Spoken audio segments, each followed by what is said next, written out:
کیا آپ لوگوں نے کبھی سوچا کہ وہ چشمہ جسے دنیا زمزم کے نام سے جانتی ہے سینکڑوں صدیوں تک زمین کے اندر چھپا رہا، اور پھر اللہ پاک نے ایک ایسی شخصیت کو چنا کہ جس نے زمزم کے چشمے کو دوبارہ سے مکہ کی زمین پر جاری کیا۔ آج کی اس ویڈیو میں ہم لوگ یہی جانیں گے کہ آخر وہ کون سے محرکات تھے کہ جس کی بنا پر زمزم کا یہ چشمہ زمین کے اندر دفن ہوا، اور ساتھ ہی ساتھ جانیں گے اس عظیم واقعے کے بارے میں کہ جس میں زمزم کا یہ چشمہ مکہ کی زمین پر دوبارہ جاری ہوا۔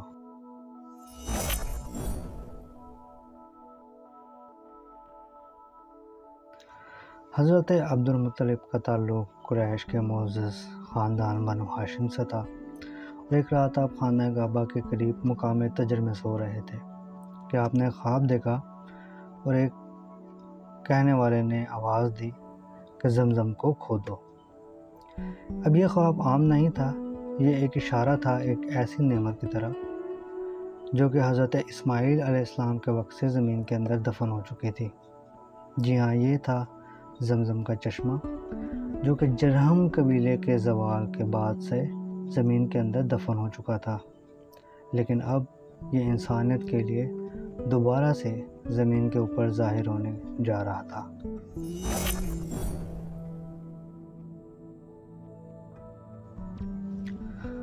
حضرت عبد المطلب جب خواب سے بیدار ہوئے تو آپ نے قریش کے لوگوں کو جا کے کہا کہ مجھے زمزم کھودنے کا حکم دیا گیا ہے۔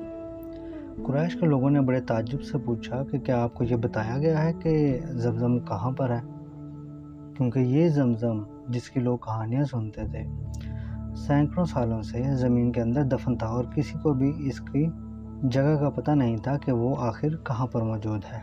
اس وجہ سے قریش کے لوگوں نے بڑے تعجب سے حضرت عبد المطلب سے پوچھا کہ کیا آپ کو بتایا گیا ہے کہ وہ زمزم کا چشمہ کہاں پر موجود ہے؟ جس پر حضرت عبد المطلب نے نفی میں سر ہلایا، جس پر قریش کے لوگوں نے کہا کہ اگر آپ کا خواب سچا ہے تو آپ کو زمزم کے بارے میں مزید رہنمائی ملے گی، ورنہ یہ صرف ایک شیطانی وسوسہ بھی ہو سکتا ہے۔ اگلی رات حضرت عبد المطلب کو دوبارہ سے پھر وہی خواب آیا جس میں آپ کو پھر یہی کہا گیا کہ زمزم کو کھودو۔ اس کے ساتھ آپ کو یہ بھی بتایا گیا کہ زمزم کا یہ چشمہ کبھی بھی خشک نہیں ہوگا اور یہ قیامت تک حاجیوں کو سیراب کرتا رہے گا، اور آخرکار آپ کو زمزم کے چشمے کی جگہ کی نشاندہی بھی کروائی گئی،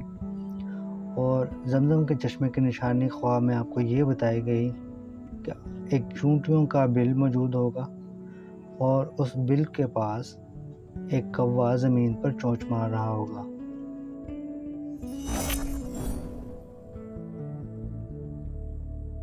صبح ہوتے ہی حضرت عبد المطلب اپنے بیٹے حارث کو لے کر خواب میں بتائی ہوئی اس جگہ کی تلاش میں نکل پڑے۔ کچھ ہی دیر بعد حضرت عبد المطلب کو اپنے سامنے بالکل وہی جگہ نظر آئی کہ جو آپ کو خواب میں بتائی گئی تھی، کہ جہاں پر ایک چونٹیوں کا بل موجود تھا اور اس کے پاس ہی ایک کوا زمین پر چونچ مار رہا تھا۔ یہ جگہ اصاف اور نائلہ نامی قریش کے بتوں کے پاس موجود تھی۔ جب حضرت عبد المطلب نے ان بتوں کے درمیان کھدائی شروع کی تو قریش نے آپ کی مخالفت کی اور کہا، ہم آپ کو اپنے مقدس بتوں کے درمیان کھدائی کرنے نہیں دیں گے۔ جس پر حضرت عبد المطلب نے کہا کہ یہ خدا کا حکم ہے، لہٰذا میں یہاں پر کھدائی ضرور کروں گا۔ آپ کے عزم کو دیکھتے ہوئے قریش نے ہار مان لی اور آپ نے کھدائی کو جاری رکھا۔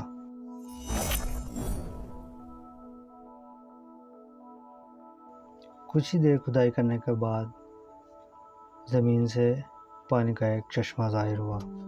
اور اس کے ساتھ ہی ظاہر ہوا ایک خزانہ جس میں کچھ تلواریں اور زرہیں بھی موجود تھیں، اور اس خزانے کو دیکھ کر قریش کے لوگ بہت زیادہ حیران ہوئے،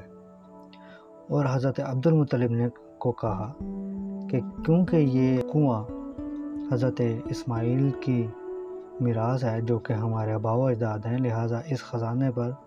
ہم لوگوں کا بھی حق ہے۔ جس پر حضرت عبد المطلب نے جواب دیا، اس کنویں کو کھودنے کا حکم مجھے دیا گیا ہے، لہٰذا اس سے نکلنے والے خزانے کا حق صرف مجھے ہے، جس پر حضرت عبد المطلب اور قریش کے لوگوں میں جھگڑا ہونے لگا۔ جب جھگڑا بہت بڑھ گیا تو ان لوگوں نے آپس میں فیصلہ کیا کہ اس کا فیصلہ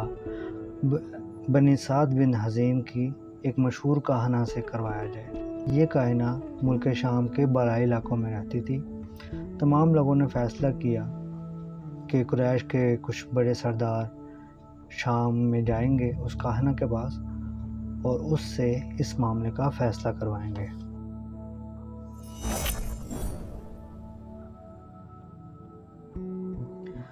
اس زمانے میں مکہ اور حجاز کے درمیان میں ایک بہت بڑا صحرا موجود تھا، لہٰذا جب یہ قافلہ اس صحرا کے درمیان میں پہنچا تو تمام لوگوں کا جمع کیا ہوا پانی ختم ہو گیا۔ لہٰذا تمام لوگوں نے فیصلہ کیا کہ ہم لوگ الگ الگ جا کر پانی کی تلاش کریں، لیکن کچھ ہی دیر بعد تمام لوگ لوٹ آئے اور کسی کو بھی کوئی بھی پانی میسر نہ آیا۔ پانی کی قلت کی وجہ سے اب لوگ نہ آگے کی طرف سفر کر پا رہے تھے اور نہ ہی واپس جانے کی ہمت کر پا رہے تھے۔ جب حالات بہت زیادہ بگڑ گئے تو حضرت عبد المطلب نے اللہ پاک سے دعا کی کہ اے اللہ، جس ہستی کے صدقے تو نے ہمیں زمزم عطا کیا ہے اسی ہستی کے صدقے میں ہمیں اس مصیبت سے بھی نکال دے۔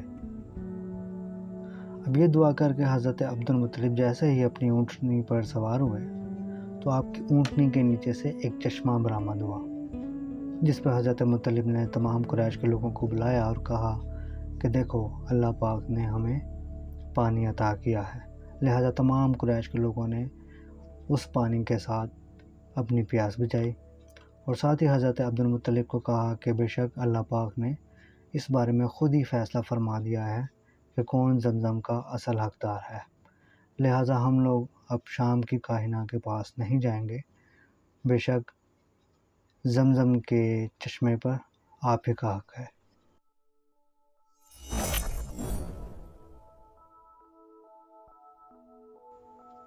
اب سوال تھا وہ خزانہ جو کہ زمزم کے ساتھ برآمد ہوا تھا اس کا کیا ہوگا، جس پر حضرت عبد المطلب نے تجویز دی کہ آؤ قرآن اندازی کر دیں، جس میں 2 تیر میرے لیے، 2 تمہارے لیے اور 2 کعبہ شریف کے لیے ہوں گے۔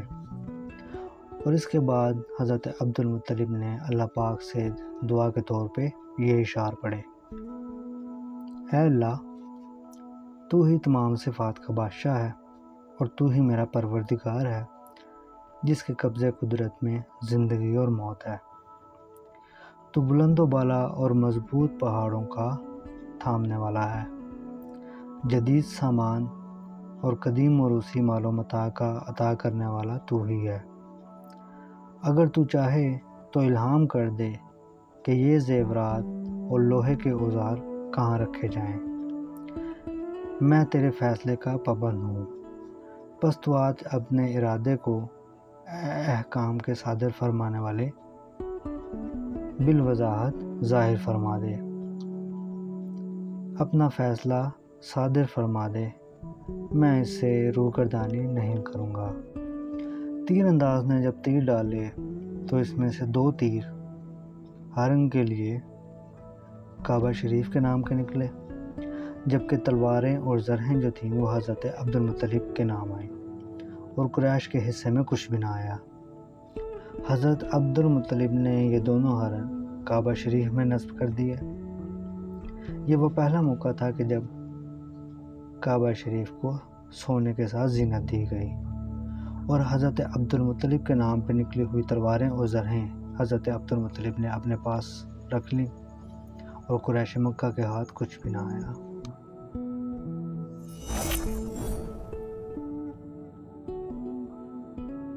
یہی وہ زمزم ہے جسے اللہ نے حضرت اسماعیل کو بچپن میں سیراب کیا، اور یہی وہ زمزم ہے جو آج بھی لاکھوں حاجیوں کو سیراب کر رہا ہے، اور یہی وہ زمزم ہے جو قربانی، توکل اور اللہ کے وعدوں پر یقین کی جیتی جاتی مثال ہے۔ اگر آپ بھی آج سے حضرت عبد المطلب کی طرح یقین، توکل اور صبر کے ساتھ کھڑے ہونا چاہتے ہیں اور اگر آپ بھی اللہ تعالیٰ کی حکمتوں کو آزمائشوں کے پردوں میں پہچاننا چاہتے ہیں تو آج سے آغاز کریں، اپنے رب سے جڑ جائیں، دعا کو اپنا ہتھیار بنائیں اور ہر حال میں اس پر بھروسہ کریں۔ اگر آپ کو زمزم کی یہ ایمان افروز کہانی پسند آئی ہو تو ویڈیو کو لائک کریں، اپنے دوستوں کے ساتھ شیئر کریں اور چینل کو سبسکرائب ضرور کریں۔ اللہ تعالیٰ آپ کو علم نافع عطا کرے۔